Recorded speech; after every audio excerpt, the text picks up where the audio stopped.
ഇരിക്കുന്ന ഇരിപ്പ് കണ്ടില്ലേ ഗൈസ്, പൂരം ഒരു അടിയിന് ശേഷം വീടിന് വെളിയിലോട്ട് ഇറങ്ങിയതാണ്. ഈ മാസം 14-ാം തീയതി എൻ്റെ അനിയത്തിയുടെ ബർത്ത്ഡേ ആയിരുന്നു. അപ്പോൾ അവൾക്കൊന്നും വാങ്ങിച്ചു കൊടുത്തില്ല. അതുകൊണ്ട് ഞങ്ങൾ എന്തെങ്കിലും വാങ്ങിക്കാനായിട്ട് പുറത്തോട്ട് പോകാം. ഇഷ്ടമുള്ള സാധനം കുറച്ച് സേവ് ചെയ്ത പൈസ ഒരു 500 രൂപ അവളുടെ കയ്യിലോട്ട് കൊടുത്തു. അതുകൊണ്ട് അവൾക്ക് ഇഷ്ടമുള്ളത് വാങ്ങിച്ചോളാം പറഞ്ഞു. ഗൈസ്, ഈ നടത്തം കണ്ടാൽ നിങ്ങൾ വിചാരിക്കും നമ്മളിവിടുന്ന് ഏതാണ്ടൊക്കെ എടുത്തിട്ടേ പോകുന്നുള്ളതാണ്. അതെ, നമ്മളിവിടെ നല്ല എടുത്തിട്ടേ ഇന്ന് പോകുന്നുള്ളൂ ഗൈസ്. കാണും, നല്ല നല്ല സാധനങ്ങളുണ്ട് ഗൈസ്. നല്ല ഹൈ ക്വാളിറ്റി സാധനങ്ങളൊക്കെയാണെന്നാണ് ഇവർ പറയുന്നത്. നല്ല ആക്സസറീസൊക്കെയാണ്.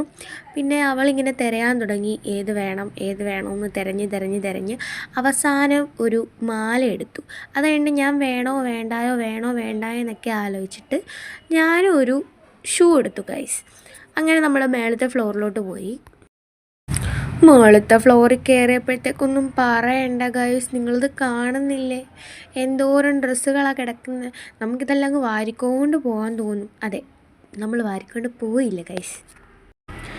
നമ്മൾ വീണ്ടും മേളിലോട്ടൊക്കെ പോയി ഒന്ന് നോക്കിയിട്ട് വരാമെന്ന് കരുതി അങ്ങനെയൊക്കെ അവിടെയൊക്കെ ചെന്നൊന്ന് കറങ്ങിയിട്ട് കുറച്ച് AC ഒക്കെ കൊണ്ട് അവരെ മുടിപ്പിച്ചിട്ട് നമ്മൾ ഇവിടെ നിന്ന് ഇറങ്ങി. ബഡ്ജറ്റിൻ്റെ ക്ഷാമം മൂലം നമ്മൾ അവിടെ നിന്ന് ഒന്നും എടുത്തില്ല ഗൈസ്.